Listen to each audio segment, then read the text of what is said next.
We do have the ability to mute you, and we will do that if we have to, but I really don't want to have to do that, so please don't make it necessary. With all that said, let's get this show on the road. We're going to start with opening statements. Each candidate will have 2 minutes to make their statement. We're going to start with the chair candidates in alphabetical order. Catherine Fleming Bruce, you are up. Well, hello, everyone, and thank you so much to this coordinated effort to help us candidates reach out to all of the delegates and alternates of South Carolina Democratic Party. My name is Catherine Fleming Bruce. I am a candidate for chair in Richland County. So a couple of quick things within this opening opportunity that we have. First, I want to say that one of the benefits that you will have is that I have been a longtime engaged Democratic Party leader, and that is combined with on-the-ground activism. And that gives me the trust and authenticity through my years of work with organizations like Occupy Columbia, part of the Wall Street Movement, Black Voters Matter, and so many others. So my strategy is at the very top of my strategy is accountability, transparency, and increased participation. Is also to create a coalition with Democratic Party, elected officials, and advocacy groups to work together on change that is measurable and can be felt at the neighborhood level. We want to build SCDP back better by supporting and training and having consistent opportunities for county parties and precincts. And we also want to make sure that we support our candidates and that we invest in our future by doing the appropriate fundraising, which I've had the opportunity to do. So thank you so much for your consideration. I'm Catherine Fleming Bruce. I am running as an activist and as someone who brings a dual experience that I think will benefit the party. Thank you, Catherine. Crystal? Thank you, Laura. My name is Crystal Spain, and I am running to be your next chairwoman of the South Carolina Democratic Party. I'm a native of Columbia, South Carolina, and a graduate of the University of South Carolina at Aiken, and I also have a master's degree from Columbia College. After college, I started working in the foster care system because I wholeheartedly believe that we should be working toward the betterment of individuals, families, and communities. This is why over a decade ago, I started volunteering for the Democratic Party. I was this unemployed single mother working hard to raise my son, who is now a senior in college, I might add. But I did that because I saw a need for change. And now I'm volunteering myself again because I see a need for change and a path to victory for South Carolina Democrats. Through the years, I've worked my way up from being a volunteer all the way to the executive director of the South Carolina Democratic Party. I've led presidential campaigns across the state, from Bernie Sanders in 2016 to Cory Booker in 2020. And currently I'm the senior advisor for Black engagement at the Democratic Congressional Campaign Committee, where in 2022, I won 12 of the 13 competitive congressional races on my battlefield. And all of those experiences combined have prepared me to lead in this moment, and I am day one ready.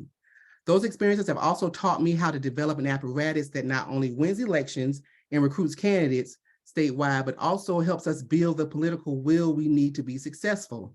I'm the only candidate in this race who knows what it's going to take to lead our party successfully through the First in the Nation primary, because I understand the needs of both sides. I understand the needs of the presidential campaigns and the duties and expectations of the state Democratic Party. I am the difference maker here. So from Spartanburg County all the way to Horry County, together I know we can make this party work. So on April 29th, please vote for me, Crystal Spain, to be your next state party chairwoman, which will make me the second chairwoman in our 140-year history and the very first African-American chairwoman. And that's something to celebrate. Thanks so much.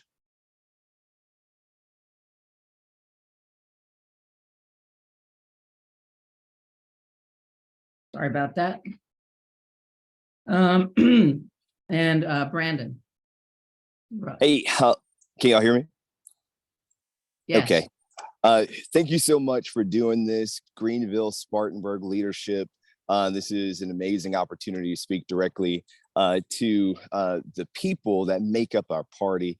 I'm sorry, I'm in and out. I'm trying to finish up. I've been canvassing today, talking to delegates directly. Okay, hold on. All right, I guess I have to say reclaiming my time. But I'm running for chair because I'm tired of losing, y'all. I understand that we have the first in the nation primary coming to South Carolina. But if we knock that up the park and we're still losing 60 Democratic incumbents across the state like we have since 2020, what use was it? When Democrats lose elections, the people lose, children lose, women lose, working class people lose. I'm the only candidate in this race who has a track record of winning elections right here in South Carolina. When I've worked across this country with the DSCC, the DCCC, with Nancy Pelosi's organization, the House Majority PAC, my role was to do strategy and impact people on the ground and not just allocating resources for ads. We saw in these elections in the past that when you are just putting money on TV and ads and not reaching the people, that's how we lose. And winning and getting Democrats elected is our #1 job as the Democratic Party. And I'm ready on day one to start moving the South Carolina Democratic Party into a direction of winning again. And tonight, I want to talk about how we do that and not just what I'm looking to do. I have the experience to get it done, and I'm looking forward to this great conversation. Thank you again. Thank you, Brandon. I'm not really certain if Carlton is with us. We're going to Yes, start with the. I'm here. Oh, okay. I'm sorry about that, Carlton. I couldn't see everybody. Okay, Carlton, starting with you for the first vice chair candidates.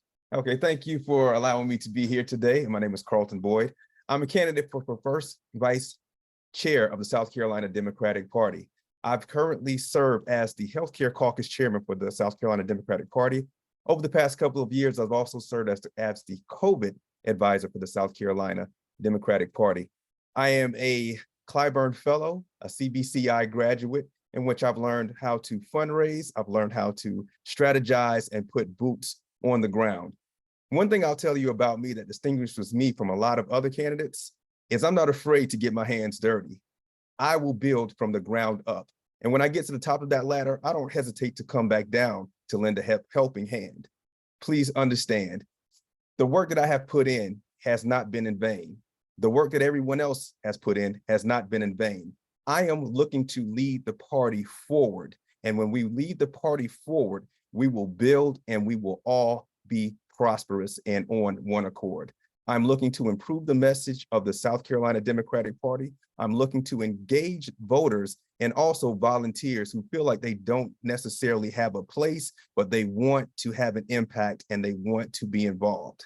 So I'm being very candid. I'm being very honest. I'm putting myself out there, making myself very vulnerable because I believe in the South Carolina Democratic Party. This is my passion and this is a part of my purpose.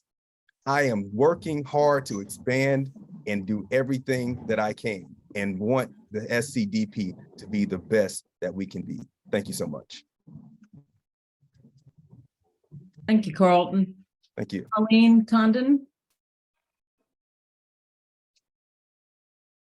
Colleen.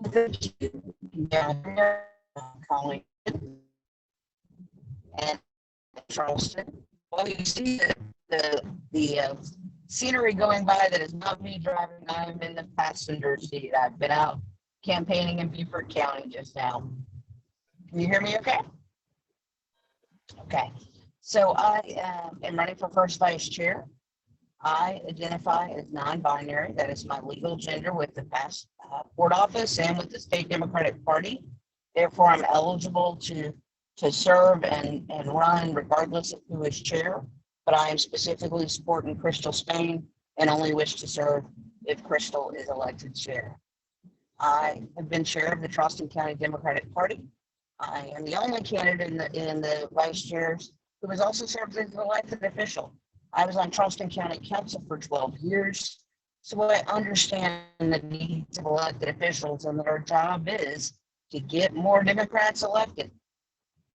In addition to those jobs, I've done other important jobs in the Democratic Party. I've volunteered for I've done yard signs, I've done Colleen? data, I've done boat builder. Yes, Colleen, I hate to interrupt, Yes. you, but your signal is very broken up and I'm afraid we're not really hearing you very well. I wonder if we should try coming back to you. I don't mean to if you interrupt. can go to his house and thank you. No, if my sound is bad, please. I'm pulling up to an area right near 95 where I should have a good signal in a minute. Okay, So thank you. when you get there, give me a heads up and I'll slot you in the middle, okay? Thank you. All right, Thank you. okay. Let's jump ahead then to Jalen Elrod. Thanks, Laura, for the effort you put into this. Thank you to Amanda, and thank you to my hometown Democratic Party, the Greenville County Democratic Party. For those of you who don't know me, my name is Jalen Elrod, and I am running to be first vice chair of the South Carolina Democratic Party. I'm a Greenvillian, born and raised, fifth generation Greenville. I wouldn't have it any other way. I started this journey when I became president of the Young Democrats of Greenville County in the aftermath of Donald Trump being elected. After that, I served as first vice chair of the Greenville County Democratic Party from 2018 to 2020. And in 2021, I was lucky enough to become third vice chair of the South Carolina Democratic Party. And in between that time, managed to do over 40 political campaigns and voter registration initiatives at the local, state, congressional, and presidential level. Even though I'm the youngest person who is seeking this office, I believe that I'm the only one who has national experience. In 2020 and in 2022, I was able to travel across this great nation, working to elect Democrats and learning so many things that I think can be applicable here in South Carolina in order for us to build blue and turn the tide of what we've been seeing over the last 2 to 3 years of this decade. I believe that we are at a crossroads. Democrats have to start winning elections so we can really bring about the progressive change. As we see Republicans try to enact these draconian abortion bans, as we see their attacks on LGBTQ youth, as we see them prioritizing politics over people, we know we need a change. So I'm running to implement a 3-part plan, which you can will hear more about tonight. And you can see on our website and our social media, investing in our county party officers, ensuring that they have the training they need to continue to push forward, because change comes from the bottom up, candidate development and recruitment, and robust fundraising growth. I appreciate the time that all of you have given me, and I would definitely hope to earn your vote on April 29th. Thank you so much for having me. Thank you, Jalen. Chris Daly. Good evening, everyone. Very big thank you to Amanda and Catherine, as well as Laura and Matt and everyone else who has put so much time and effort into setting this up tonight. It's a great forum, and like others have pointed out, it's a major time saver and benefit to us as candidates to be able to participate like this. I'm running for first vice chair. I am an attorney by trade. I have my own law firm, FR Law, located here in downtown Greenville.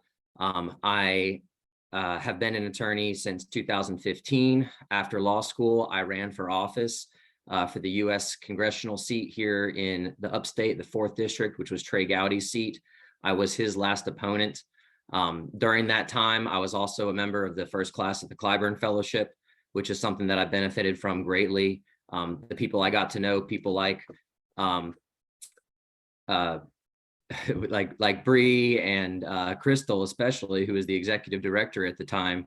And that's where I got to know her, and Jamie, who is state chair. Carlton as well. Don't let me forget you, man, from the first class. But that is the biggest thing that has informed my experience. We were able to recruit a group of young people to serve as my staff, including Jalen, who was a major help to us as a volunteer. We were able to get Trey Gowdy on stage for a debate at Furman University and hold the sitting congressman's feet to the fire in a way that he had never experienced before, and was very clear from how he handled that debate. After that, I became a public defender for 4.5 years. My major issue has always been criminal justice reform, and that's what really has driven my political activism. and informs a lot of my experiences as well. As first vice chair, what I want to say very quickly is that it's so important how our state party is represented to the national party in the capacity as a DNC delegate. And that's the number one thing that I think you want to be able to get out of your first vice chair candidate, is someone that you're going to be proud of sending to these national meetings to represent our state and to secure that first in the nation primary. Thank you. Thank you, Chris. We're going to go back to Colleen now, who's got 3 solid bars.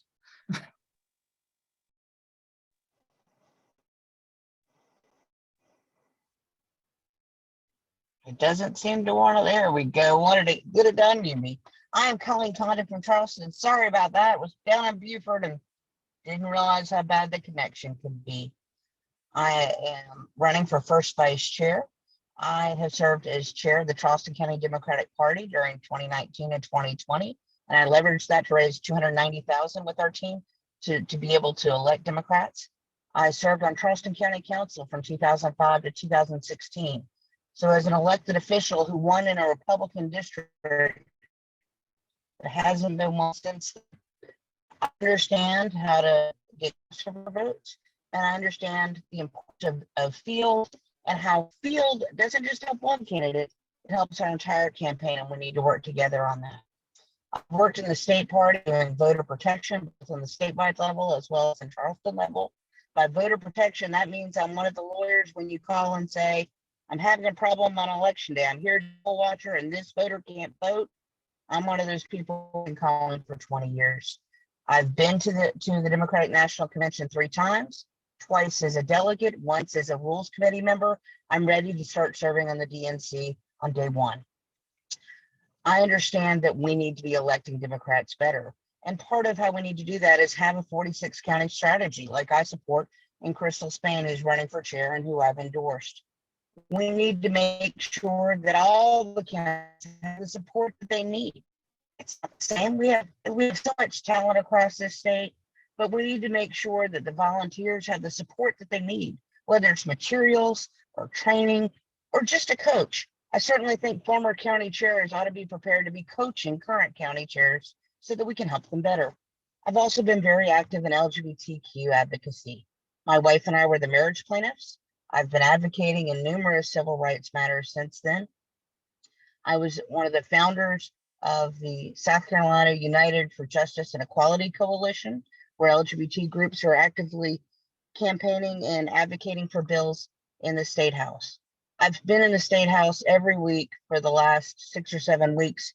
And so it's given me an opportunity to understand just how much our tremendous legislators are struggling because they're such a we have got to get legislators in the State House, and we have got to get much about. But I've built relationships. I have trusted relationships across the state that I'm going to be able to use to effectively get running on day 1 when I get elected. I will tell you what I think is a second important strategy is making sure we're pulling in progressive voters who've given up on the Democratic Party. We've been waiting for them to come to us. And instead, we need to go to them. We need to use our caucuses. Yes. I gotta ask you to wrap it up, please. Of course, we need to use our caucuses to reach out to Moms Demand Action, Black Voters Matter, the LGBT groups, reproductive rights, and work together. Thank you. Thank you. Okay. Myra. I'm sorry, Mary Guerin. I'm sorry. I'm reading my own handwriting. Hey, Laura, could you please remind me what's the time limit again? 2 minutes. Okay, thank you. I'm Mary Guerin. I am running for first vice chair. I won't speak for another 10 minutes. Hello? I heard some feedback. Are we good? Go ahead. It was background noise, but I We're muted good. it. Start Okay. a timer. Thanks, Matt. My name is Mary Guerin. I'm running for first vice chair of the South Carolina Democratic Party. Thank you, Amanda and Catherine, for doing this. I'm not going to go through my whole resume. What I will highlight is that I'm currently the executive director of Anderson County Democratic Party. But y'all, I've been in this game for about 15 years. I started back in 2008. I've been the volunteer, phone banker, canvasser, all the way from transitioning from a career in higher education to making politics my career. I also ran for Congress in 2018 here in this ruby red, most conservative district in the state, which is the 3rd congressional district. So what that has made me is honestly a recruiter in chief. I'm running with Brandon Upson and the other slate. And yes, there is such a thing, and I'm so glad that we made it a thing. But Brandon and I have been partnering on all sorts of good trouble crusades for a number of years. And when he asked me to join him, I didn't hesitate. So as recruiter in chief, what that means is I have this special gift, and I thank God for it, of inspiring people to join this good trouble crusade, but also do things they never thought imaginable. That means volunteering, running for office, giving money. With our Anderson County Democratic Party, we have actually broken fundraising records, community engagement, and guys, our leadership team is the youngest we've ever had in history. Chris Sally is someone who makes me really proud. I recruited him to run for office last year, and now he is the chair of the Anderson County Democratic Party, and he's 30 years old. And he's so talented. And that's just one example of what I do. People ask me all day long, how did you do it, Mary? And I just say, I'm looking. I'm always watching. That's the teacher in me. I spent 15 years in higher ed, mentoring young adults. I see them, I invite them in, but I don't abandon them. Then I train them.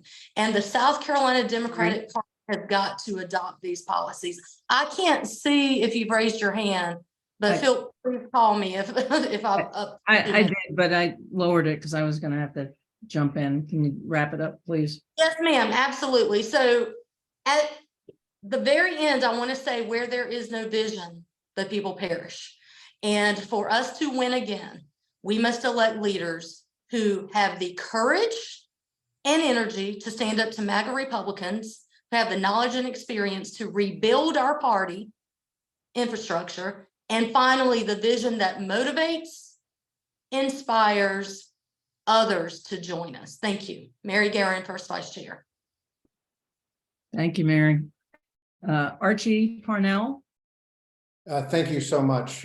My name is Archie Parnell. I'm running for First Vice Chair. I'm a South Carolinian, born and raised here. I'm a lifelong Democrat.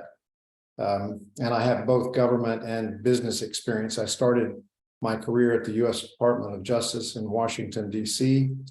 And I also worked as a Democratic staffer with the Ways and Means Committee on Capitol Hill.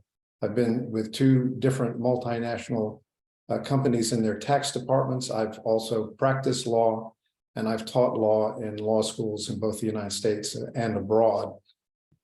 Like Chris, I also ran for Congress as the Democratic Party nominee twice in 2017 and 2018. I lost, but I learned some very deep lessons. You learn lessons when you lose races. And I also learned that there are wonderful people in South Carolina and wonderful Democrats. More recently, I've been chair of the Sumter County Bar Association's COVID-19 Help Committee, which provided help on a pro bono basis on COVID-19 legislation. It was a very confusing set of legislation. A lot of people we help with PPP loans. I was also treasurer and member of the Sumter Habitat Board on the board of Sumter Habitat for Humanity. I just want to sort of say that, like a lot of people running, I want to make South Carolina Democrats competitive again. And I'm going to stop here by saying that there are 3 primary reasons why I'm running. We must message better. We must be financially prudent. I think with my background, I have financial background, and we must learn lessons from other state political parties. I'm running because I can very much help on these issues. Thank you. Thank you, Archie. And Myra, you are up.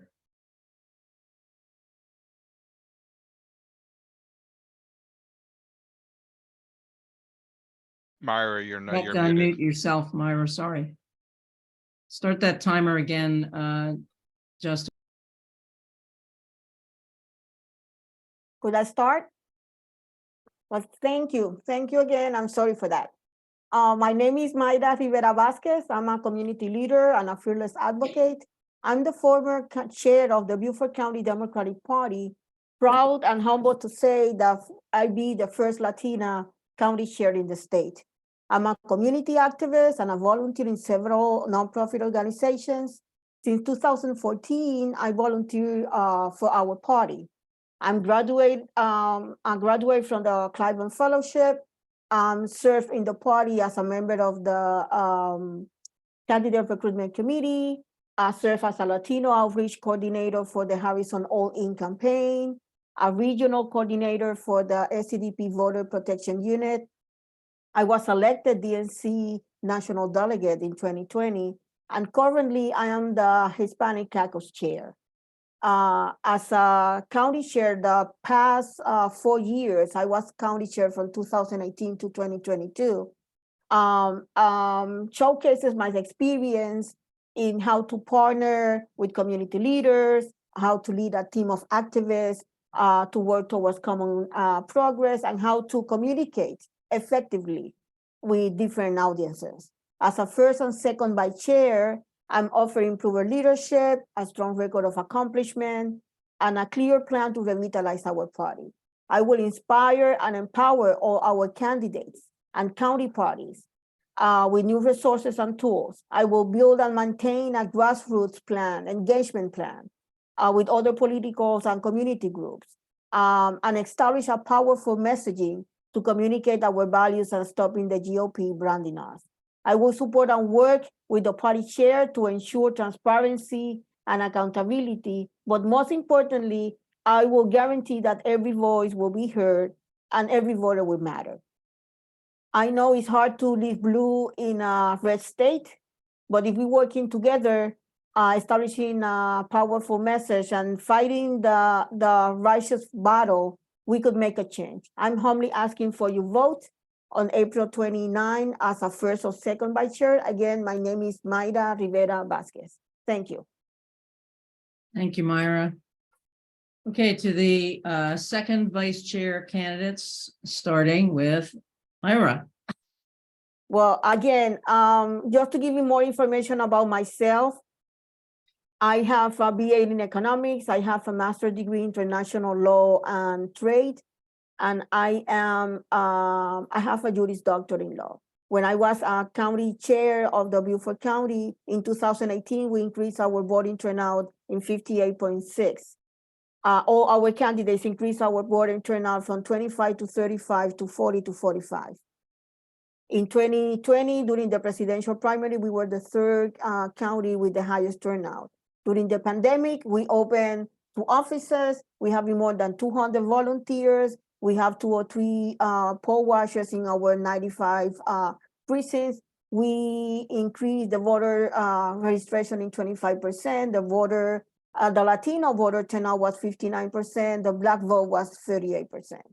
I'm offering that leadership, that experience, and I want to help and empower our county parties and our candidates. I'm as a first and second vice chair, I'm offering a new face, fresh ideas, diversity, passion, and energy to strengthen our party. So again, on April 29, I will humble asking for your vote as for first or second vice chair. Thank you. Okay, thank you. Melina Rodello. Hey, everyone. My name is Melina Rodello. I am also running for second vice chair of the South Carolina Democratic Party. And today I'm really here to earn your votes. You know, as a wife and an Army mom of 2 soldiers, I am very, very proud to be a South Carolinian and a lifelong Democrat. I also, identify myself as the daughter of immigrant parents. I am first generation American. And as a Mexican American, I am proud of everything that we do on a daily basis. I know what Hispanic families are going through, not just in the state, but in the whole country as well. Now, even though I've never held office, I've always done the work very much independently of anything else, right? So with that said, I've always been an advocate for my community for many, many years. And I'm a fighter. I've always been a fighter for dreamers and a fighter for many of my friends that have come to this country with nothing but, hopes and a dream of a better life. I was fortunate enough to go ahead and put myself through college, even after I was married and had children already of my own. But I was able to graduate with a financial accounting degree. I am a professional financial accountant, and I also turned myself into an entrepreneur. But with that comes a lot of responsibility. And my hope was always to be able to give back to my community. So I've used my degree to empower other women and just help them open any kind of business they want, whether it's a nonprofit, LLC, or just a DBA here in South Carolina, and also in Georgia too. But I help them make sure that they're running their businesses, that there's sustainable businesses in their communities, including my own mom here in Walhalla in the upstate. But my career has led me to work with so many different kind of companies of many, many different varieties and sizes too. I've worked with the largest and most complex businesses in the United States, and internationally as well. But the most important thing is that, as your second vice chair, I'm going to work to make sure that we're strengthening our party, making sure that we're using our best resources with any financial strategies available to us, to sustain our work. Now, I also know that at some point or another, we were a little bit in debt. I don't know the current debt situation, but I would work to, use my accounting experience to negotiate and reduce any kind of party debt we may possibly have. But I do look forward to working with Brandon and ensure that we also stay transparent and that we're avoiding any kind of bad debt in the future as well. It is my hope to be able to work with our caucuses and ensure that they're the strongest pipeline for just growing our party and advancing any kind of issues that we have. Now, Maida mentioned that she is the chair of the Hispanic caucus. I'm actually the treasurer of the Hispanic caucus. And, the actual thing, the placement there, my role is pretty much new. But as right now, we have 6. Are you trying to get my attention? I am. Okay, go ahead. Put up, please. Am I out of time? Yeah. All right. Well, thank you very much. Melina Rodella for second vice chair. Thanks. Thank you. So I made an error probably and I want to acknowledge it. I have Myra on my list for both positions, and so I had her respond to the introduction for both positions. That's my mistake. I apologize for it. And off we go. So just everybody remember, we're still trying to stick to 2 minutes. Thank you, Melina. I appreciate it.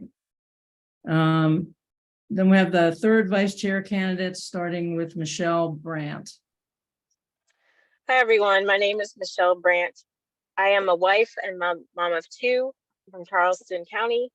And a little bit about me is I serve on the executive committee for the Charleston County Democrats. I also served on the nominating committee for Charleston County Democrats. I had a vote to choose our newly elected leadership. I'm also a member of Merge SC. I'm a member of the Young Democrats. And last year I ran for the State House in District 114. What makes me unique is, of my opponents, I am the only one who's been a candidate to actually run for office. I've made connections all over the state. I have a lot of experience and knowledge that I am eager to share with young people across South Carolina to get them hopefully running for office and getting involved in politics. And I want to leverage everything I've learned and everything to just be what this party needs to really get young people activated and engaged with politics. You can follow me on my social media. On Facebook, I've detailed my platform, but I just wanted to introduce myself real quick, and I will end it there. Michelle Brandt. Thank you very much, Michelle. Appreciate it. Erica Simpson. Hi, everyone. My name is Erica Sampson. I am also running for third vice chair. I am running for youth engagement. I am also running because, youth, they are the future, but they're also the present. That's the main focus as well. Within our state, we only have 2.5 registered people or youth that are under 25. In our state, we only have 8% registered voters that are 35 and under. So once again, youth are the future, but they are the present. I am encouraging them in this role to not only sit at the table, but to be engaged. Be educated on what is going on in your backyard. Be educated on what policies are being passed at the state house. Be educated on what is being passed at your local city and county council. So I am running to make sure that they understand the importance of their power to vote, but the importance of the power to just be engaged and educated. As of right now, out of all the my candidates that are running, I am the only one that actually has held a position as the chapter chair of the Young Dems. And as of right now, I am the Low Country chair of the Young Dems as well. I oversee the Berkeley, Charleston, and Dorchester areas, which is the 1836 demographic. So I am already out there working for everything that I am asking to earn your trust and faith in. I am also engaging them where they're at. I have socials in person. We also do Zooms. You know, I go to the, I'm linking with the local colleges as well. Just engaging and mostly important, educating. We live in a world where the only way we get information is through a device. And I want to make sure that they don't have to lean on that device because they're leaning on pulling up a chair and sitting at the table. They're leaning on being engaged in those conversations. They're leaning on educating themselves to make sure they also pass along the torch for the next generation. So I just want to say once again, I hope I, have earned your trust and your faith that I can do this job. So once again, Erica Sampson running for third vice chair. Thank you all. Thank you, Erica. Appreciate it. Okay, John Wright, please. Greetings, my fellow Democrats. Thank you all so much for inviting me on tonight. Again, my name is John Wright, and I am running to be your third vice chair for the South Carolina Democratic Party. Growing up, I started early in this party. I was knocking on doors, volunteering, just like most of you. I volunteer so much that I guarantee you, if you were to look up the word volunteer in the Webster Dictionary, you probably will see my face sitting right there as the poster child. Now, some of my background, the reason why I'm running, I am the graduate of the first inaugural class of the James E. Political Fellowship. And once I graduated from there, I learned so much about how government works, how this party actually is being ran. I then got sent to Washington, D.C., where I joined the Congressional Black Caucus Institute. It was there that taught me how to run for office and how to pretty much get that experience in politics. Because we understand that running for office is not the only thing that is happening with politics. You have to know how to do all these other things, such as grassroots. And from there, I became the deputy campaign manager for Congressman James E. Clyburn. Now, out of everyone who is running for third vice chair, I can truly say that I've been on campaigns in high leadership positions where we actually won. And that is what we're going to start doing again in South Carolina, is actually winning these races. Cannot be afraid to go to the adversary or go to those who spewing out all type of negative about our party. We have to get on the ground running. We have to grab the young Dems. We have to grab those young folks. I currently serve as chief of staff for the Young Democrats of South Carolina, and I'm looking forward to speaking to you all about my platform later on in this forum. Thank you so much for having me. Thank you, John. That brings us to the end of our introductions and time to answer some questions. So we got a couple of, we got two questions to start with that are pretty much for everyone. After that, we're going to break them up by office, by chair, and first vice, second vice, etc. Our first question is really just a raise your hand question. And for this, Matt, I don't know if you can change the visual to gallery so that everybody can see all of the tiles, all the candidates. Beautiful. The question is, would you be willing to go on a listening tour to all 46 counties and meet with local Democratic Party officials, electeds, candidates, and activists to hear their grievances and ideas? And all I want you to do is to raise your hand if you are so willing.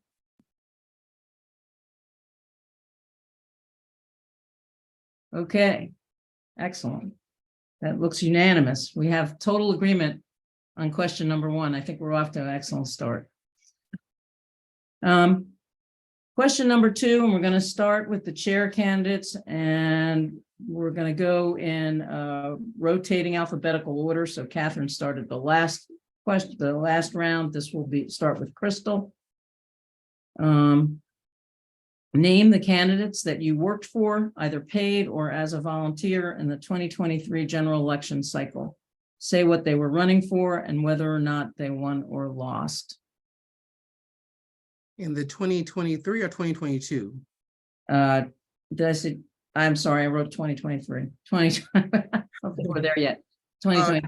The 2022 cycle, I was at the DCCC, the Democratic Congressional Campaign Committee, and I had 13 races. I'm going to try to remember all of them. But Sanford Bishop, Congressman Sanford Bishop in Georgia 2, Don Davis for Congress in North Carolina 1, Nikki Budzinski, I won those races. Nikki Budzinski, sorry about her name, Illinois 13, Congresswoman Lauren Underwood, Illinois 14, won those races. Michigan 8, Congressman Dan Kildee, I won that race. North Carolina 13, Jeff Jackson won his race. Ohio 1, Greg Landsman won that race. Ohio 13, Amelia Sykes won that race. Nevada 1, 2, and 4 with Congresswoman Titus, Congressman Lee, and Congressman Horsford won those races. Congresswoman Spartanburg in Virginia 7, and Congresswoman Luria in Virginia 2, and that race we lost. So I think that was all 13 of them.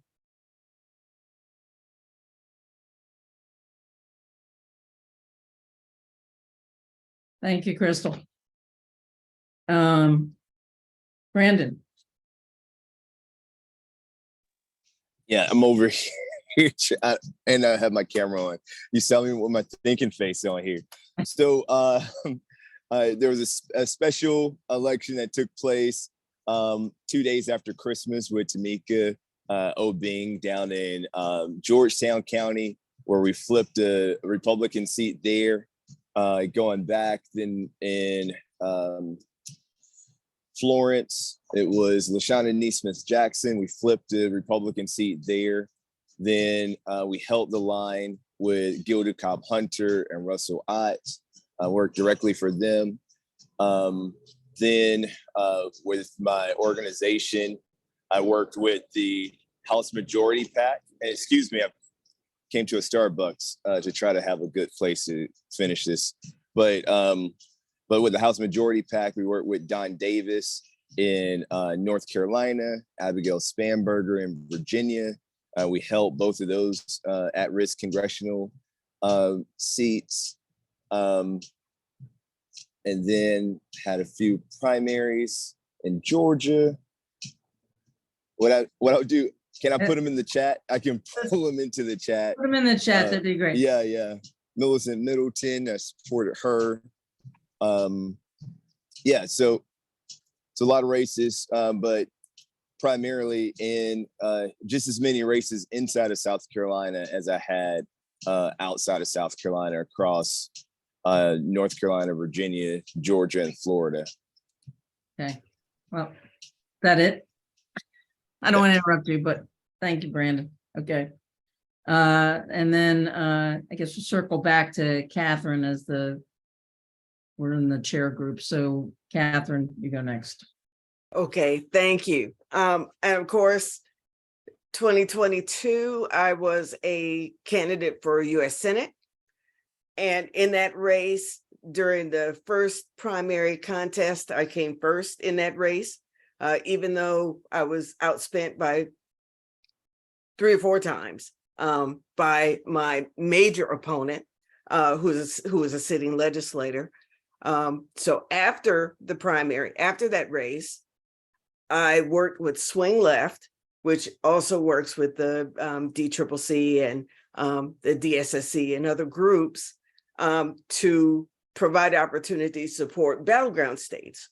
So I formed a group called SC for US House and Senate majority, Democratic majorities, because I spent a lot of my time during my Senate race, focusing on the importance of holding the House majority and also strengthening and expanding our Senate majority.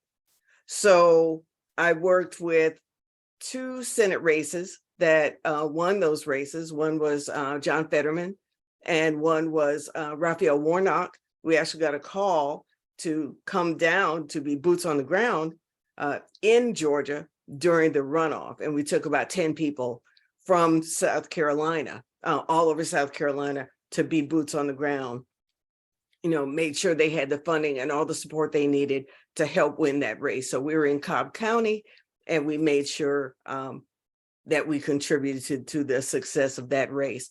We also supported a number of other House and Senate candidates during that race.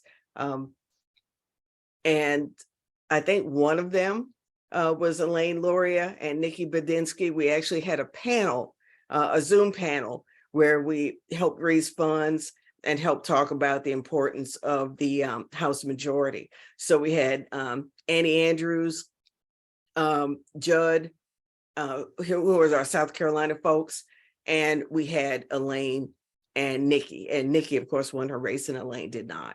But we still have that organization together, and we will continue to work with Swing Left and other organizations nationwide to make sure that we can support keeping the Senate majority and getting the House majority back, because we're hurting because we don't have our House majority right now.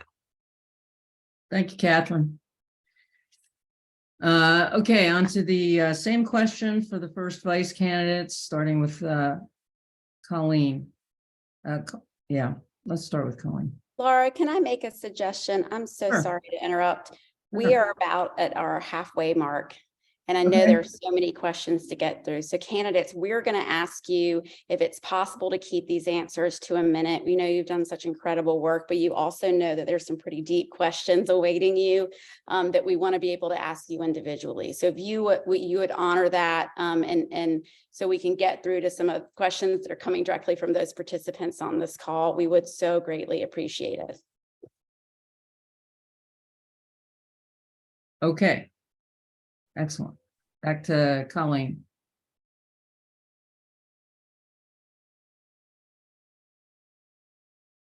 No Colleen, did we lose her? Okay, Carlton? Sure, just to be clear, we're asking about the 2022. 2022. Any Okay. candidates you work for? 2023. Okay, We're in 20.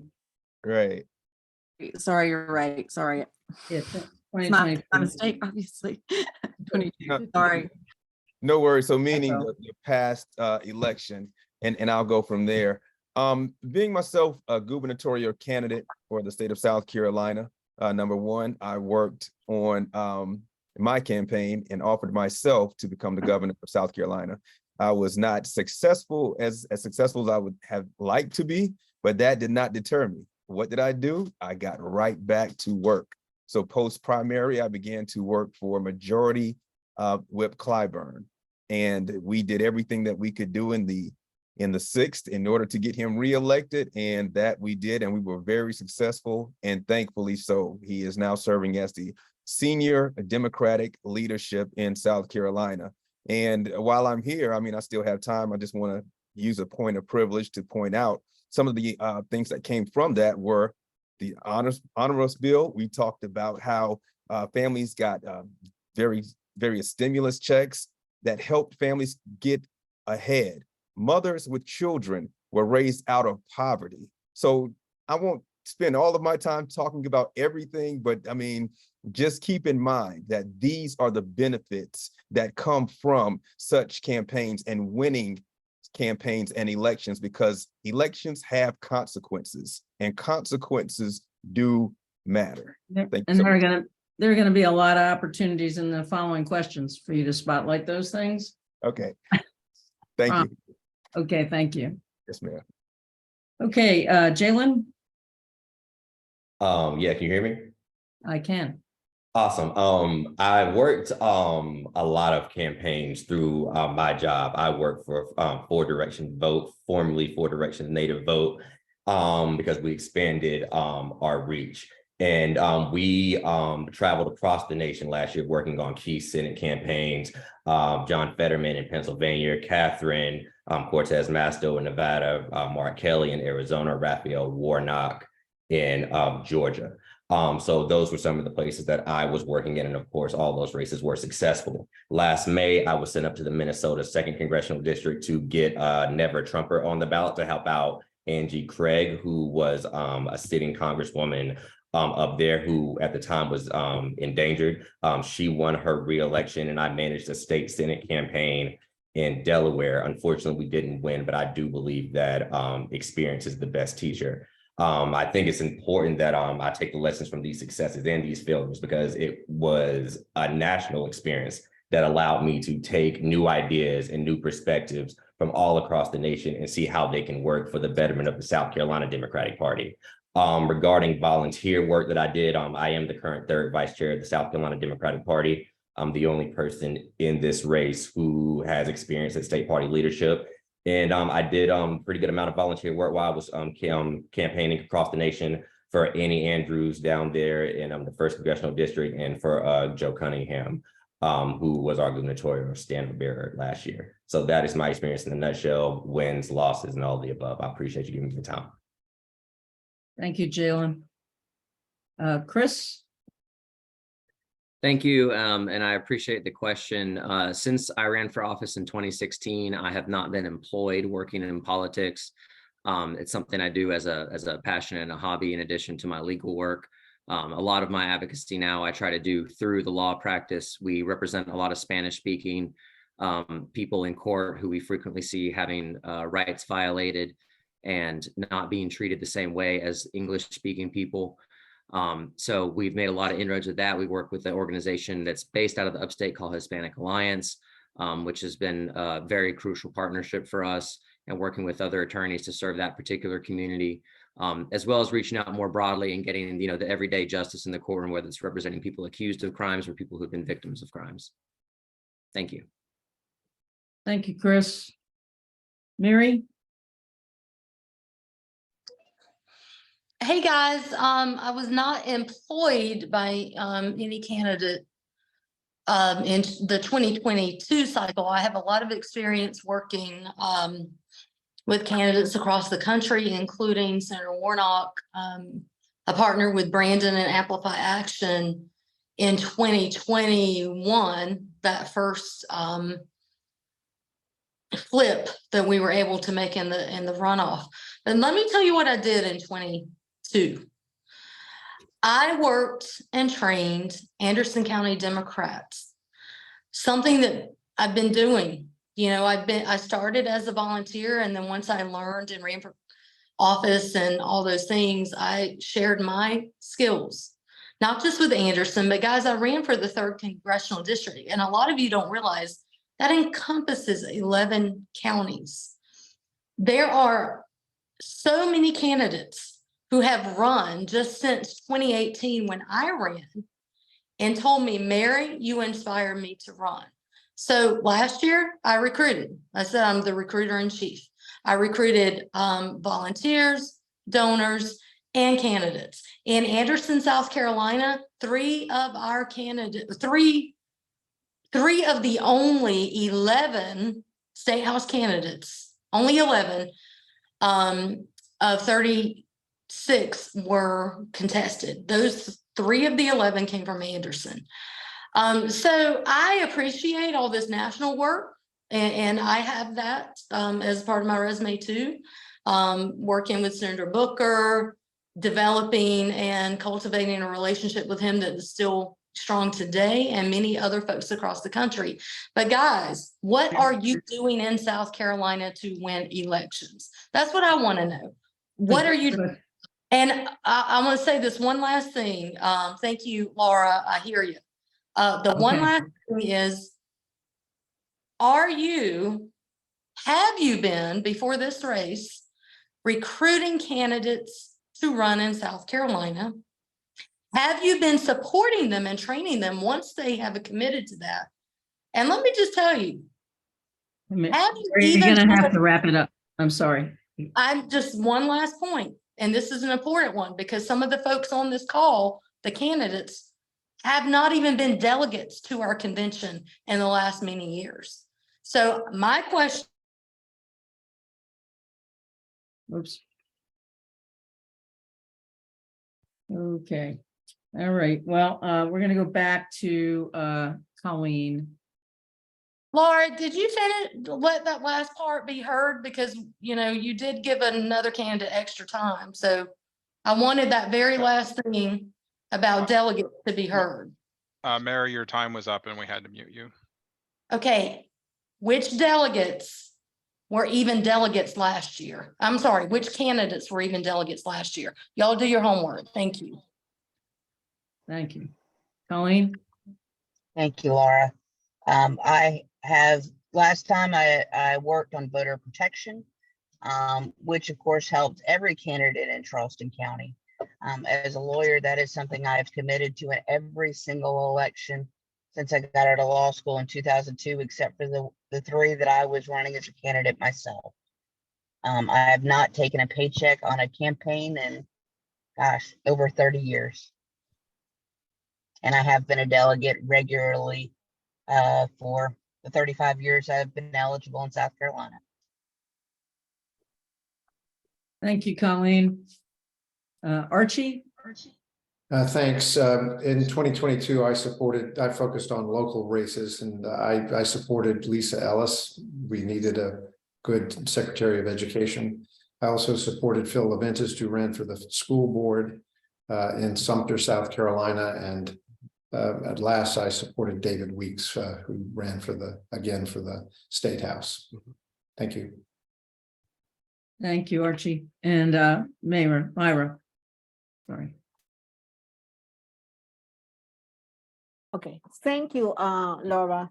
In 2022, I worked for the Mia McLeod for governor campaign. And then I'm also work in 2022 helping the local candidates in Beaufort County, but especially Carlton Dallas that run for school board.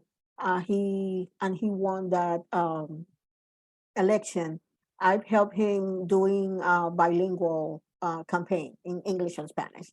Currently, I'm helping local city council candidate for a special election in Horry County.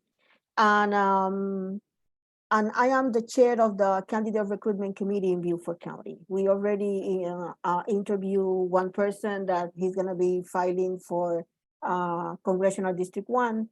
So this is a job that I've been doing since ever. So I've been involved in the party. So getting candidates is an important thing. Thank you. Thank you. We have the second and third vice chair candidates left to go, but we're going to suggest that to speed things up for this question, that the second and third candidates add their credentials from the 2022 campaigns to the material you're going to send on the other questions after the fact, and we can then send out to all the participants. We've got some pretty meaty questions coming, and I hate to have to cut those short. So if we're all okay with that, we're going to move on to questions by candidate group, which will start with the chair questions. Okay, this will go to Brandon first. Fundamentally, what sets you apart from your fellow candidates, and how can that move the state party forward? Yeah, so thank you for that question. So, I'm just 1 year removed from being able to run for third vice chair. I'm still a young Democrat. I'm 37 years old.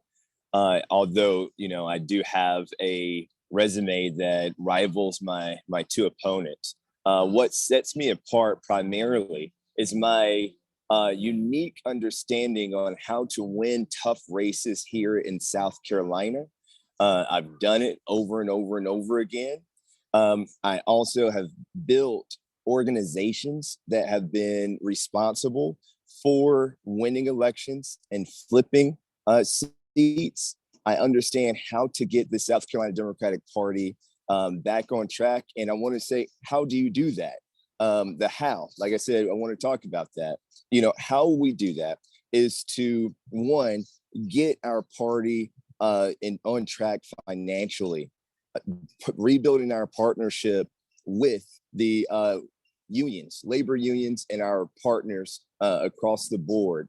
Also building out a 46 county long-term strategic plan that identifies our strengths, weaknesses, opportunities, and threats, and has a unique plan for each county to build on their strengths and close the gaps on their weaknesses. You know, we have 6 municipalities in this state that are blue that's served by Republicans. We need to get back to the ground, get back to the grassroots, engage people where they are year round so that we can turn out the vote. I'm running to put us back on track to win, to put the people first and put the party back in the people's hands and change course. We've lost 60 Democratic incumbents over the last 3 years. We can't afford to keep that going. If we do, we're going to be obsolete.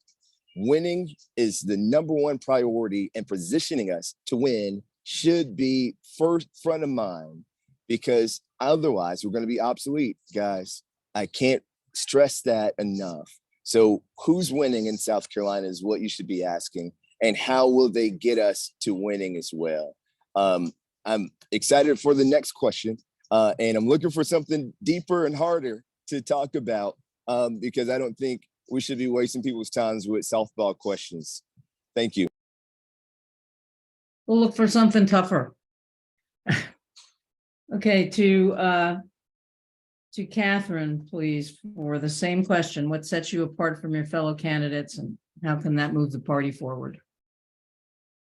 What sets me apart is my dual background, a background that is a combination of inside and outside the party.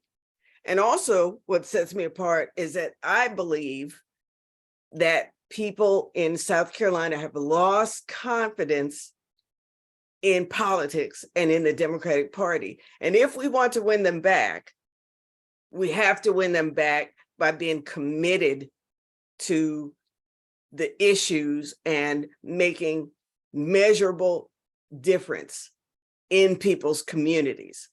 So we can have investment in campaigns that focuses on the campaign and messaging on the campaign, or we can make sure that people are experiencing change in their neighborhoods. You know, right now we still have many unaddressed issues. We're not talking about domestic violence. We're not talking about poverty. There's so many things that we're not talking about. So when people see the Democrats coming, they have to know that we care in more than, you know, giving out clothes and, you know, giving out school supplies, as wonderful as that is. They have to see us committed to organizing to making a change. I think that has to be done from the top of the state party chair ticket. And that is my highest priority.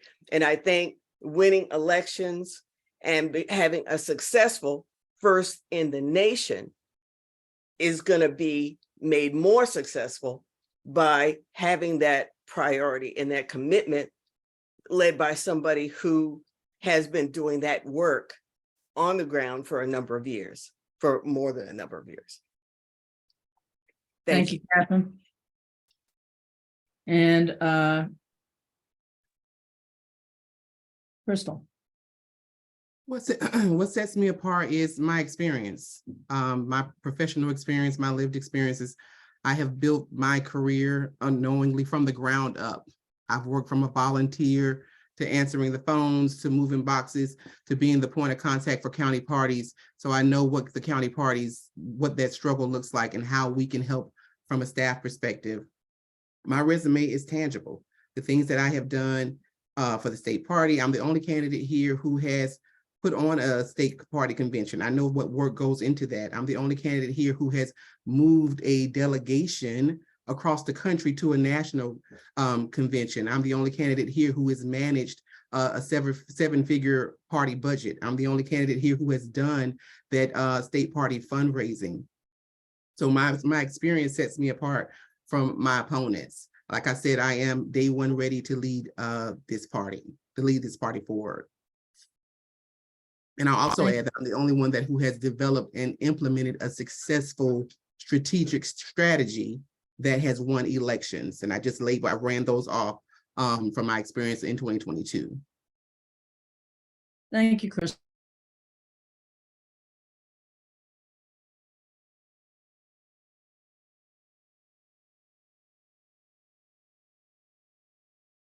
Laura, you muted yourself.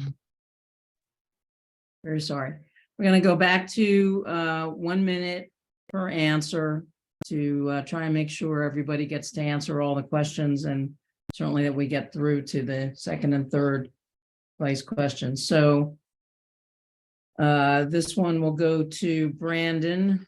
There are a lot of people continually moving into South Carolina, often coming from an area where it was not particularly important to be involved in political issues.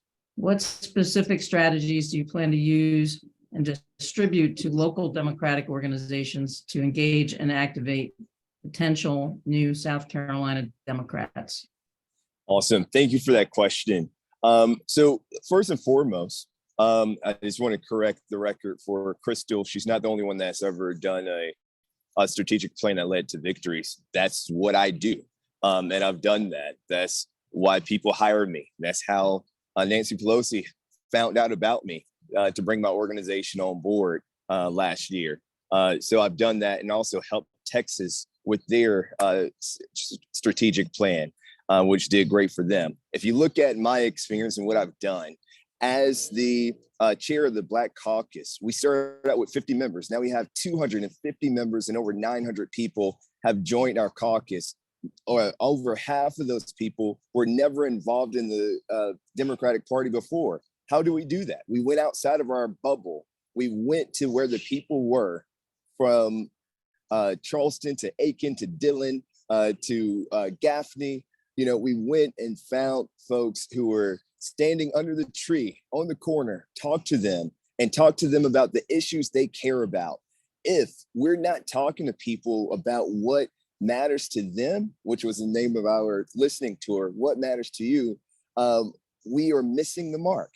That's how we have a lowest turnout in black voters in a generation, because we're not speaking to the issues that matter to people. We dared to have a Black agenda in the Black caucus and talk about reparations and talk about economic disparities that prevent folks from being able to climb the rung, talking about criminal justice reform, where people see elites inside of our party look down on people for their backgrounds and their lived experiences, when we understand that the people that are closest to the problems are the ones closest to the solution.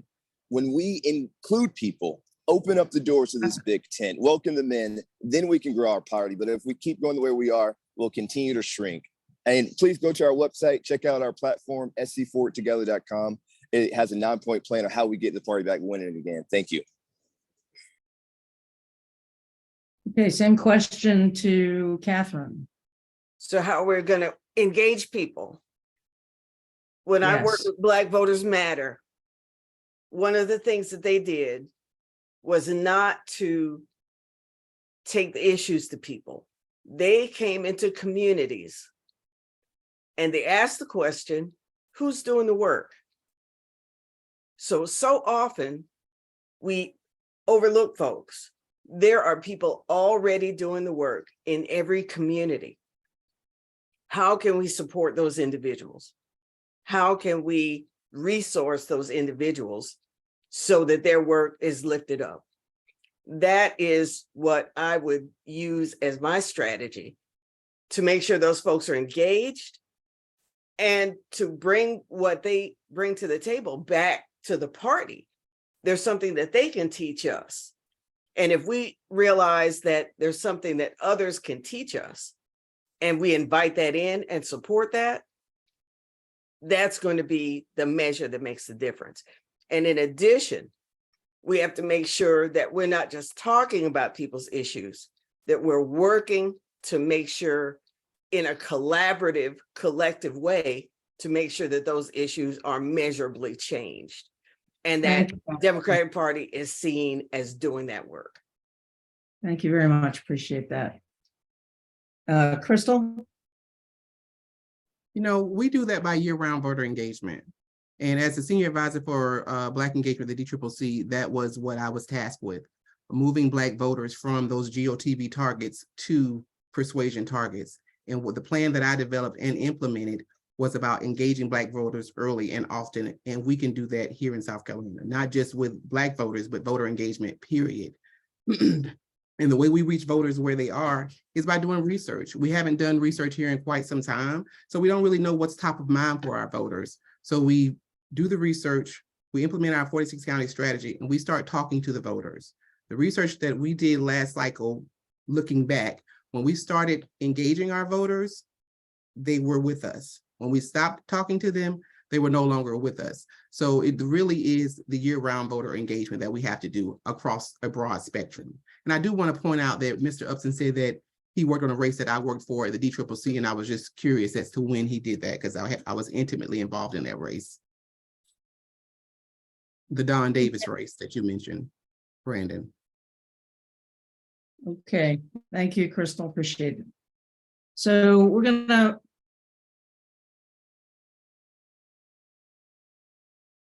Laura, we can't hear you.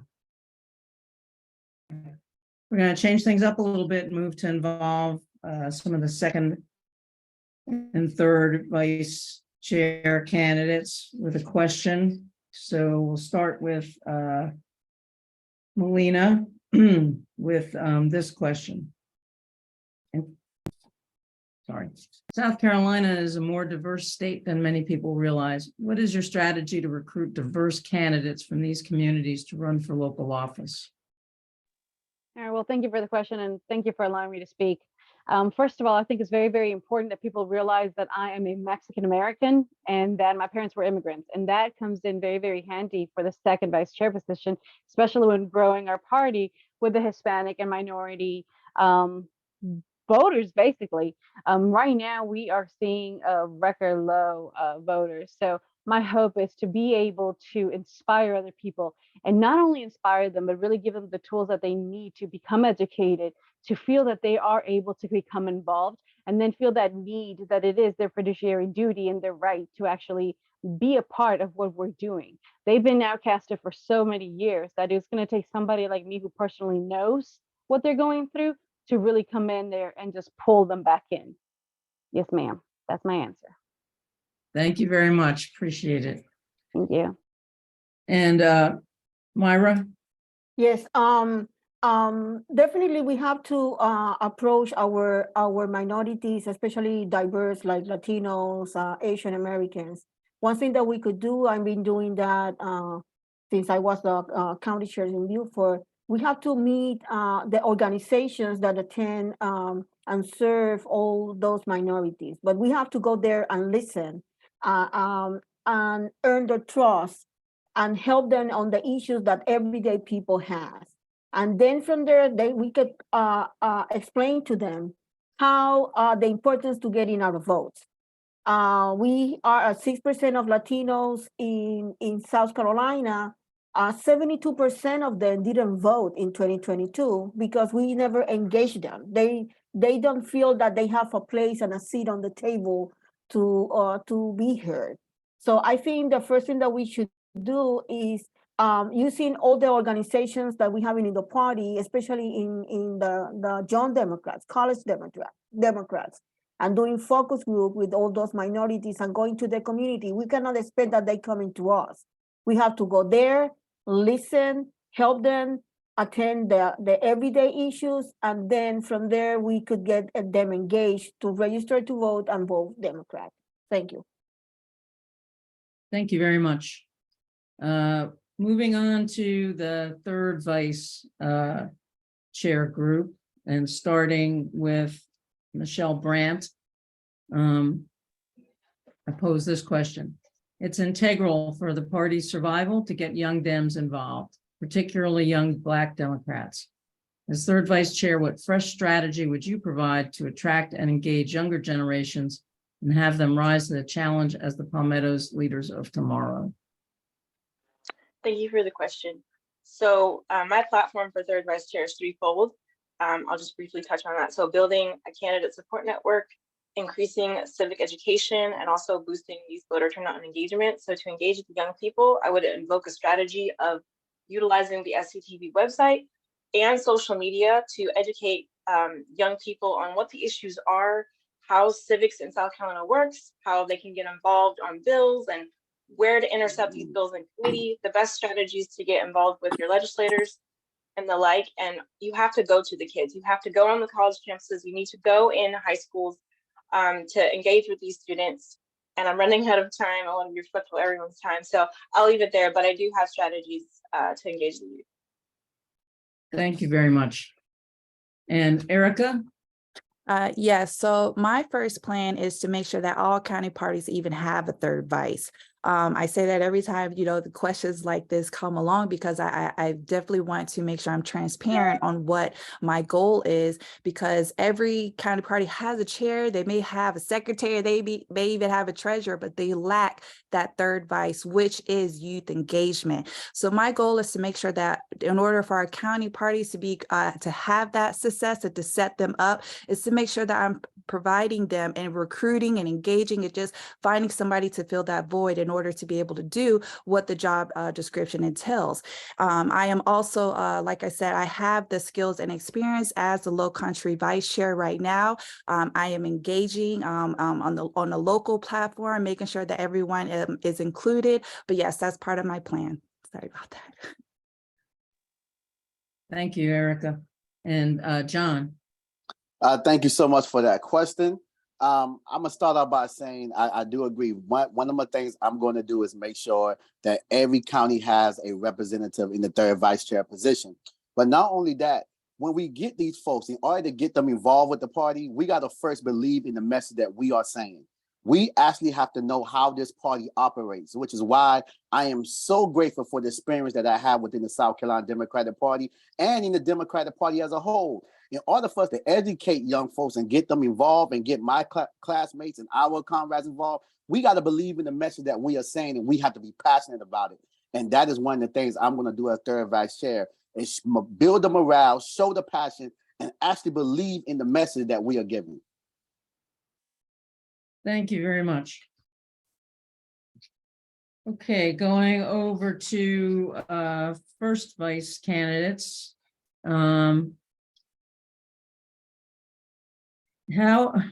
Starting with Jalen, how will you plan to distribute party resources and funds raised equitably to improve the party's physical, digital, communications, tracking, research, and human infrastructure across the state? Yeah, thank you. It's a great question. Last year, we had 8 incumbent Democrats knocked out, giving the Republicans a supermajority in the state house. And we haven't, as Democrats, held the state house since 1994. I believe, to answer your question, Laura, we as a South Carolina Democratic Party need to publicly prioritize what races we think we can pick up in 2024. We have the potential to pick up 10 state house seats next year, and we're also going to be defending some state senate seats, chief among them Mike Fanning's seat. We need our donors to invest in these specific campaigns. Those are going to be State House District 12, State House District 64, and State House District 116. And for those in Greenville, my hometown, Bruce Bannister's seat, State House District 24, we have the opportunity to pick those up. So as a state party, we need to probably prioritize those races. We need to say, this is what we want to invest in, because these are the seats we can flip. And that's not going to make a lot of people happy. It's going to be controversial, but it's time that we make the hard decision so we can start winning races and building so that the rest of this decade in South Carolina can be a blue decade. I appreciate the time. Thank you. But we can definitely flip those state house seats next year, and I plan on doing that. Thank you, Jalen. And same question to Chris. Thank you. Is the question how you distribute party resources equitably? Okay. Yes. So I think Jalen kind of encompassed this in his answer, but the resources from the party should be distributed strategically, not necessarily equitably.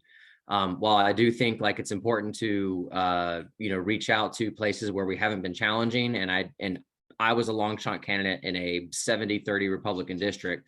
I understand the merits and the benefits of recruiting people to run in races that are not likely to flip. But if you think the state party has, just bukus of money to distribute all around the state and pass out to whoever they want to, I mean, that's just not the reality that we're dealing with here. So we need to pick our battles. We do need to find the seats and races that we can actually think we can win. And most importantly, we need to be able to use that to pitch to potential candidates.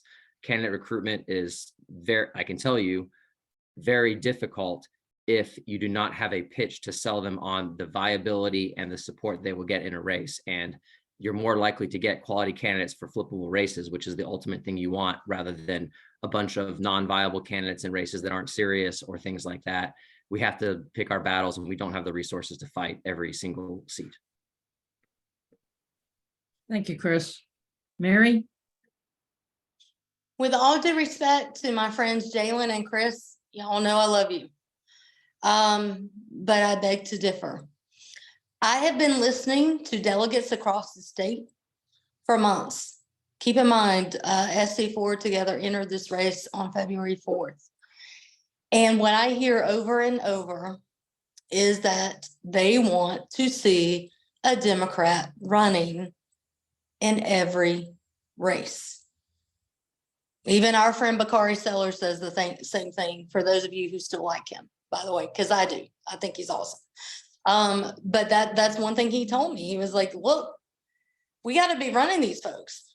Y'all, I told you this already, last cycle of the 11 state house candidates in the upstate who dared to contest races out of 36 or 39, 3 of them came from Anderson, and they were phenomenal, and they were very capable of and honestly, they represented us well. They pushed our message forward. I have been that candidate twice now. Chris, you have too.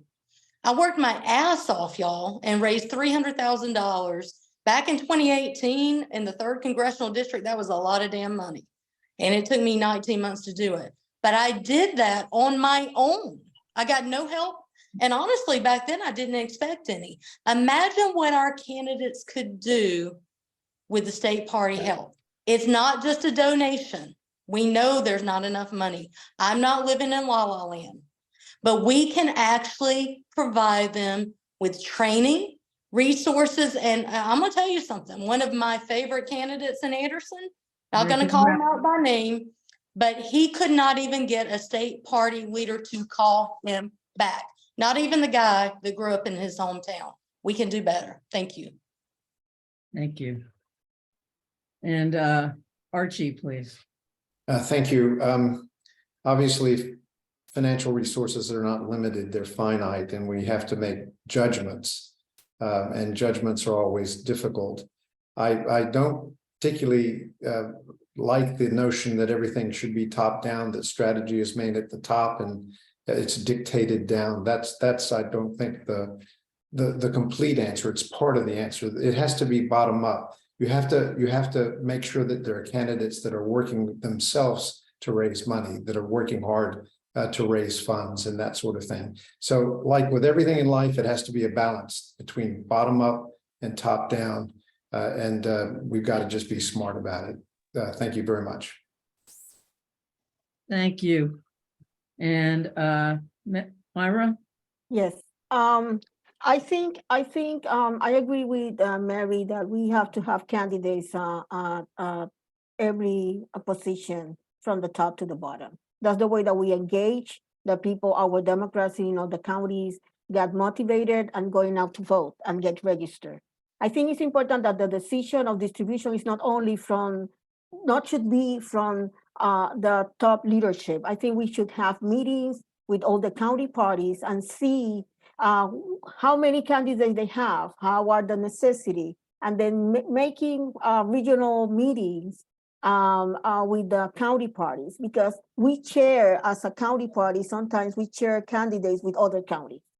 So in terms of the use of the funds, be wise on the distribution, but it's a decision that has to be between county parties and the leadership. Thank you. Thank you. And Carlton. Sure. All right, thank you for the question. I think it's a very great question. And just as a point of correction, I just have to say this to maintain the integrity of this platform, because I think you're doing everything to keep everything honest, but I have to make a correction. I keep hearing one of my fellow candidates say that they're the only person in this race that's worked on national elections. Not true. Carlton Boyd has done such. The second thing I'm hearing is that Carlton Boyd, or this person, is the only person that has served in leadership in the South Carolina Democratic Party. And I'm looking at the South Carolina Democratic Party's website. It said goals for the SCDP caucuses include enabling Democrats to communicate, network in statewide and regional settings on a regular basis, providing leadership, service, and networking opportunities for young Democrats, activists, groups who are underrepresented in the party. So I thank you. I needed to take that moment to make that correction, because I want people to be informed, and people do not deserve to be lied to. Number two, to answer your question, I am a former candidate, so I understand the need. This is a very critical need. Sometimes a lot of candidates have expectations. Some of those expectations come from promises that have not been made. Trust me, as a former candidate, these expectations are very fair. I can understand why these expectations exist. We need better clarification. You will get better clarification from your first vice chair if Carlton Boyd is elected. So to be more accurate, we need a rubric. We need a needs assessment. We can't operate off of favor. We can't operate off of opinion. We can't operate off of popularity. The needs in various counties differ. For example, there may be rural communities that want to participate digitally, but they don't have the access to get people engaged online because the Wi-Fi is probably very spotty. They don't necessarily— Carlton, your time is up. I'm very sorry, but your time's been up for a minute. Thank you so much. And Colleen. Thank you. Well, I speak from a point of blue privilege. Charleston County has gotten a lot of attention from the state as being a bluer part of the state. And we have to do better. SCDP is not in Richland County. SCDP is in all 46 counties. And there's going to be different races and different priorities. But you know what? We know coordinated campaigns are the way to go. We know that we need to find the way resources are working on field that helps a number of candidates. So I was really shocked when I've talked to some party leaders across the state and found out they literally couldn't even get materials. And of course, my light goes out. They literally couldn't even get materials from Columbia at times. We need to make sure that we're thoughtful in how we do it. I'm prepared to work across the state and support Crystal and going out and meeting with county chairs and calling them and seeing what we do to support their needs.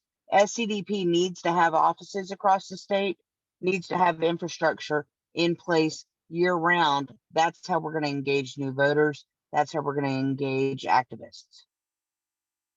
Thank you, Colleen. Okay, we're going to go to a chair question now. So going a little bit back and forth. I think this is an important one. What are your plans to provide actionable opposition research for candidates in the state, federal, and local elections? And we're going to start this time with Catherine. Well, clearly, doing that kind of research is going to be critical. You know, we find ourselves on the back foot so many times as a Democratic Party. We don't know what the strategy is. We're surprised by our losses. 2022, we had losses, and 2020, we had losses, and nobody saw anything coming. So we have to not only have that opposition research on individual candidates, but we also have to have a plan and a counter plan for what the GOP is doing. We have to make sure that we anticipate what they may do, look at the seats that might be weak, and that we didn't do that last year after redistricting. That there's no excuse for that. We should have had a game plan that anticipated which of those seats would be targeted by the GOP and how to have a direct response to that to save those seats. We didn't do that, and now we're really behind the 8 ball. So that's going to be something that has to be invested in. Thank you. And Crystal, please. So part of my staffing plan is to definitely bring in communications professionals so that we can develop a strategic communication plan. And within that communications department that I want to establish, there is going to be an opposition research department. Just last cycle, I got an opportunity to work with those folks, and that is, you know, just not even a game changer. It's extremely important. We need to do research on our opponents, and we also need to do the self-research on our candidates so we know what their vulnerabilities are. Right. So it's all a part of being strategic, as one of my, not opponents, but another candidate said about being strategic, but having a strategic communications plan, which also encompasses opposition research, is going to be paramount, because we have to know what our strengths are and what our also our weaknesses are. Thank you very much. And Brandon, please. Yeah, and just so folks know, I'm working now to like answer questions in the Q&A, just in case we don't get to them in time. But here's the thing: please go to my website, scforwardtogether.com. I have a platform on there, 9 points, and one of those 9 points involves creating a dynamic and proactive communications department. We have not had a full communications department in the South Carolina Democratic Party in a very long time. You know, also, I believe that with every candidate, and I've seen this before, candidates come in running for the first time, don't know what to expect. We should provide a candidate toolkit that includes some opposition research into the general election against their opponent, so that they know how to use it. And we also help them create a plan to weaponizing that opposition research. But most importantly, we have to build out a proactive and robust communications department that is not reactive and thin as it has been. Again, go to my website, scforwardtogether.com, and go to the platform and read all about it. Thank you. Thank you. If I may, Lori, I just wanted to add that SCDP has a person from the DNC at this moment who is providing communication. So that has already begun to some extent. That does exist in some other states, but that person is there. So the communications and opposition research would have to work hand in hand with the DNC, since we have a DNC person there in the office. Thank you, Kathy. Okay, taking a question to the second vice chair candidates, starting with Myra. What is your statewide strategy to engage our state's Hispanic population?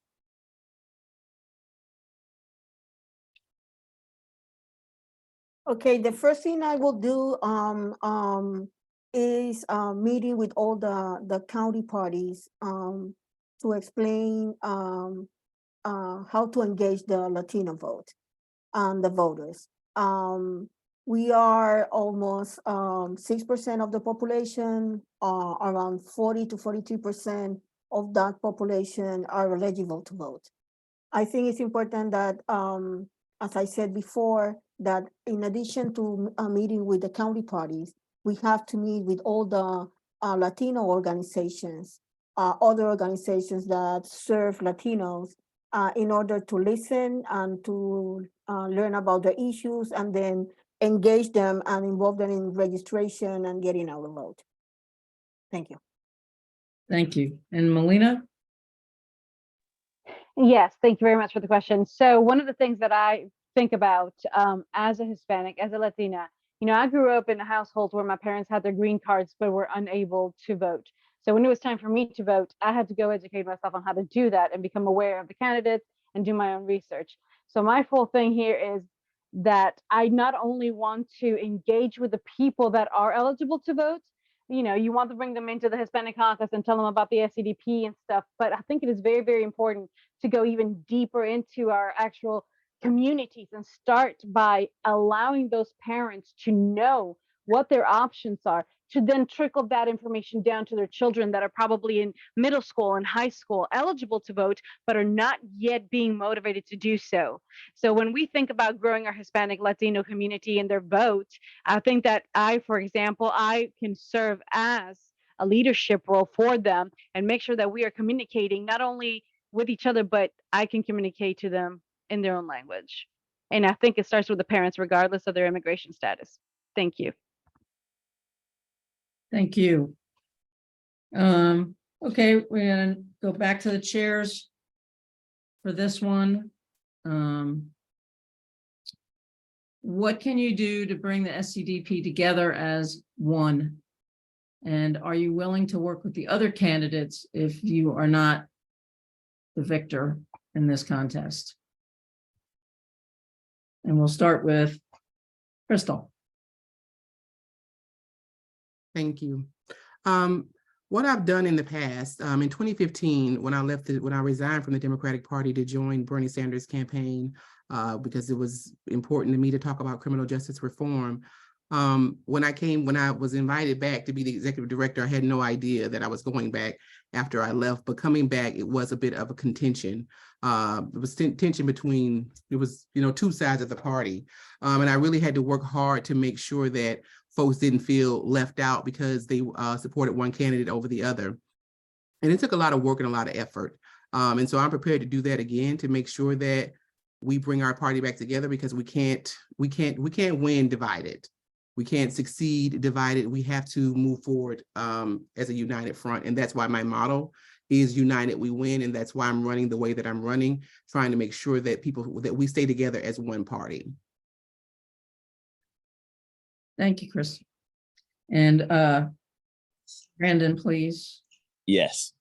Crystal, I thought you were about to say we got to move forward together. It starts right now, y'all. It starts with this campaign that we're running.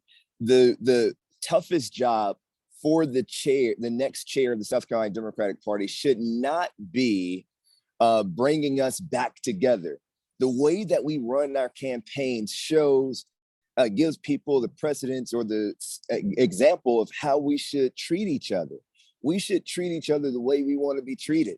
I believe that's the golden rule. But as chair, we have to get on the ground and handle the situations and divisions personally and not just sweep it under the rug.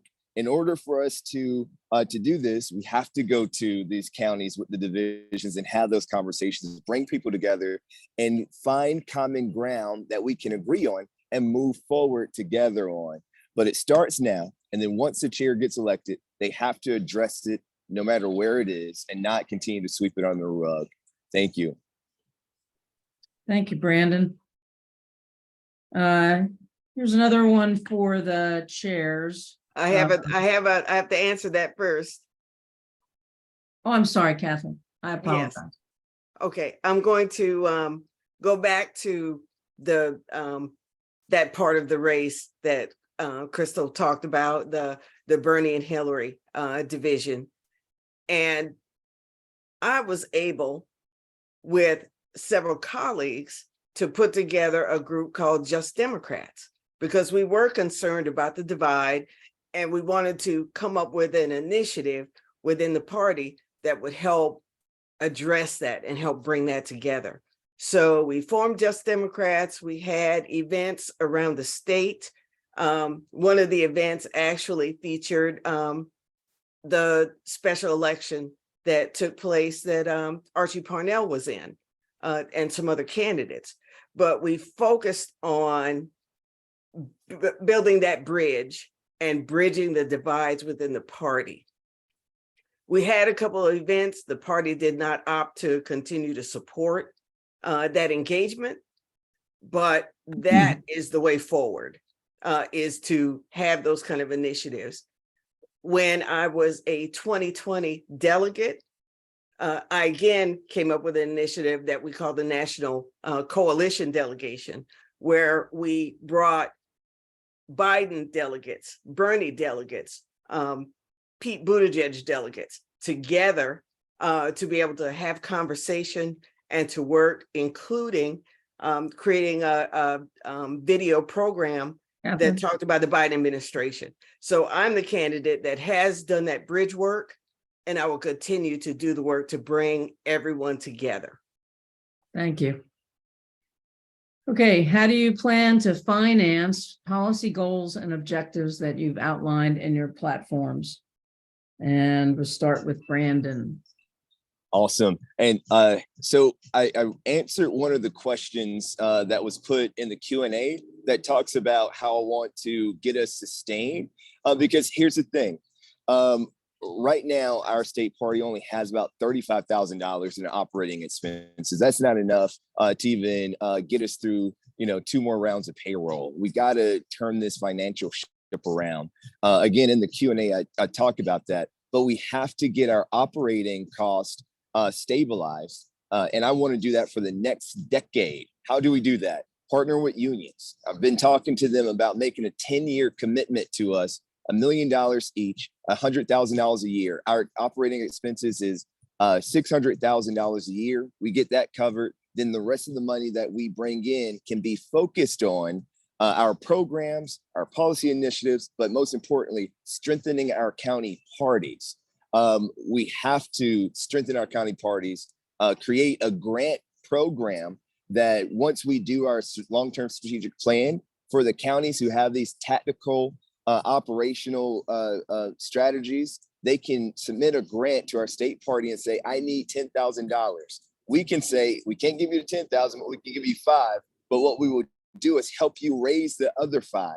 That's how we do this. We have to be in this together. Counties can't be out here trying to do their own thing without the support of the state party. Thanks. Brandon, okay, Yep. Thank you. Appreciate it. And Catherine, financing. I think the first thing we got to talk about with regard to financing is transparency and accountability. We don't have the information that we need about how much the state party has, where the money comes from, where it's going. We can comb through FEC reports, but we're not getting a report, a financial report. Now, and some of the quotes that you've heard just now that talk about how much the party has, that did not come from a financial report that is available to all state party Dems, all county party Dems. So we need to start with that, making sure that we have a commitment to transparency and reporting. And then this the conversation just now about the union funding, I'm happy to hear that. I know that they're committing to that money regardless of who's going to be the chair. So that's going to be excellent support, but we do need to diversify sources of funding. So it's coming from different corporations that are committed to the same values that we're committed to, partnering that with our small donor giving. So we want to put all that together with accountability and transparency underscore. And as a grant writer for many years, that means that I've made the case successfully for funds in competitive situations, raising hundreds of thousands for all kinds of projects. So that's something that I could continue to bring to the table. But I can't emphasize enough, we have to be transparent. Appreciate that. And Crystal. Well, number one, what I want to do is bring back our finance committee, right? And appoint a very strong fundraising chair because as I said, I'm the only candidate who has done party fundraising and it is very difficult to do. It's different from candidate fundraising. But I am going to leverage our first in the nation status to make that less difficult. And it's an exciting time for our state party. But I want to revitalize our Yellow Dog program that has, at some point, there's been times where it's been very sustainable for us, but we have to revitalize it. And by building a program that we can win, building a program that can win elections, giving our donors something to reinvest in. Because right now we have lots of donors who have donor fatigue. And so they need to know what we're going to do different. So those are just a few of the things that I want to do. But I'm also glad to know that my grant program idea is, taking off. Thank you. Thank you, Crystal. Appreciate.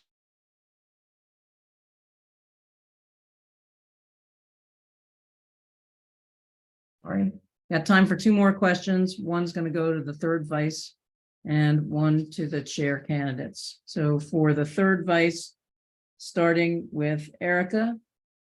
What am I doing? Sorry. What are your plans to build stronger relationships with young voter-centered organizations and help them turn out voters in 2024? Great question. So my plan is to locate them. I am already in the community partnering with local nonprofits. So partnering with them is definitely the key because it takes a village, honestly. So if someone is already boots on the ground, ready on the same mission, also having those morals and values aligning, I have no problem with creating that partnership, creating that collaboration with any local nonprofit. Also partnering, like I said earlier, with the colleges, whether it's like historical Black colleges, community colleges, state colleges. I'm definitely trying to create those resources to locate them, engage them, and most importantly, retain and train them as well. Thank you. And John? Thank you so much for that question.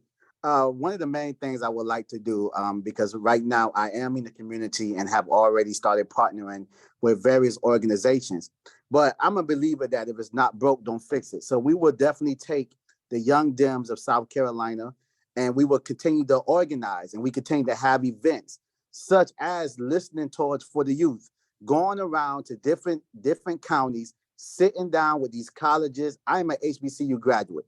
And every time I can remember, count on my hands how many times someone came to my university to talk about how government works. So one thing I want to do is change that. Be present in these communities. We have to stop getting into these communities only when it's time for elections. That's the issue. We only show up when we are asking for votes. We have to be in these communities even on off election year. And that is my goal, to be present and just to show up and to educate. Thank you. Thank you, John. And Michelle, please. Yes, so Gen Z, you don't want to mess with them, okay? They are incredible, they are motivated, and so we need to get involved with the Gen Z organizations such as Gen Z for Change and focus in on their issues. We don't need to recreate the wheel. Let's amplify what these young people are already doing and they'll hop on board. And I do agree with what my opponent said. We need to make it a year-round effort because we can't just come around every time there's an election. We need to build those relationships and strengthen our coalition, because collaboration is the key to success. So that's what I will do to strengthen the youth voter turnout. Thank you very much, Michelle. Okay, the last question goes to the chair candidates. I'm going to lead this in with a little personal thing, that not a day goes by that I don't watch a news story that says how the Democratic messaging is good, bad, or indifferent, mostly bad. So with that in mind, how soon will you collaborate to create and present a unified SC Democratic slogan or message that all the counties can use? Every county is unique, but a unified message for Democrats is important for volunteers. And we're going to start with Catherine. Thank you. Last question of the day. I think that messaging ought to come out of experience. Messaging that resonates with people is going to come out of experience. So if we're able to make sure our successes that we have fought for in partnership with people on the ground, if we're looking at what's happening in neighborhoods at the State House, you know, we talked about the fact that LGBTQ folks were out there in a small group because they weren't getting heard at the public hearing. Where were we? You know, did we have their backs? When folks are at the State House fighting for women's rights, the organizations are there. Do we have their backs? So I think that if we're going to have a slogan, it has to be one connected to action, has to be one connected to making sure that people understand that we have their backs. And with that, we will have the authenticity that's necessary to regain trust and to bring people into the party. All those voters who haven't been supporting us, we need to bring them back. So let's connect our sloganing. Yeah, let's connect our sloganing. And I think that the question, I saw something, what was the question? The question was putting together a slogan that's a unifying message for every Democrat in South Carolina.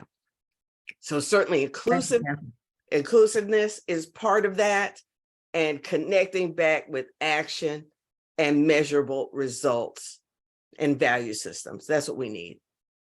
Thank you. And Crystal. Thank you. The first thing that I want to do is really do the research, right? Because we don't have the answers to what's the top of mind for our voters. We think we do, but until we do some polling and some focus groups, we can't say that we actually know what is going to mobilize and engage our voters. So I really want to make sure that we do the research so that we can develop a research-driven messaging strategy to move us forward. And from there, we get our slogan. The work I just did at the D-Trip this past cycle, that's what we did. The research drove all of the messaging. Democrats delivered, Democrats did this, Democrats did that. Whatever we saw in the research, that's what we said. We parroted it back to our voters, and that's what kept them engaged. And that's how we were able to stop the doom and gloom cycle that was supposed to be the 2022 midterm cycle. But that is really top of mind for me, Laura, for the first 3 to 6 months, to make sure that we are defining ourselves as Democrats, because we have not done that. We're not even defining the Republicans, and we have some of the worst in the state, well, worst in the country, actually. So that's my plan. Thank you very much, Crystal. And Brand, close us out. All right. First, I just want to thank everybody for giving us the opportunity to share our thoughts and our vision. And hopefully you learned something. Hopefully you'll go to our website and learn more about us. I think all three of us have websites now. But here's the thing, y'all. We don't need research and data to have a message to rally our activists around to get started. Like, here's the thing. I want to build, I'm working even right now to build a transition team that will enter office with me on day one. And what I want them to do is look at each section of this party, start working on a listening tour around the state, both in hybrid ways or in person, so that we can talk to folks. And here's the thing, we are ready to win. And I think that's enough of a rallying call, because everywhere in the state, people are saying they're tired of losing and they're ready to win. So how are we going to do it? That's starting day one. After that, when we start communicating to the general public, then we can start doing the data and pulling in everything else. But to get us started, we're moving forward together, unifying, and we're showing that with this change that will come when you elect me as chair, that we, us together are ready to win again here in South Carolina as Democrats. It's time to do it. And I ask you for your support as I run for chair, and for each one of the members of my slate who are running with me, because these women have what it takes to get us on track and lead this party forward. Thank you so much, everyone. Thank you, leadership, for putting this Randy. together. I'm looking forward to working with all y'all. Thanks. Thank you so much. Okay, we've come to the end of our time. We did not get to every question, but as I mentioned in the beginning, the candidates have agreed to answer some questions after the fact in writing. And as soon as we get those responses, we will make sure that they get out to everybody who is registered for this event. So I'd like to thank all the candidates for coming.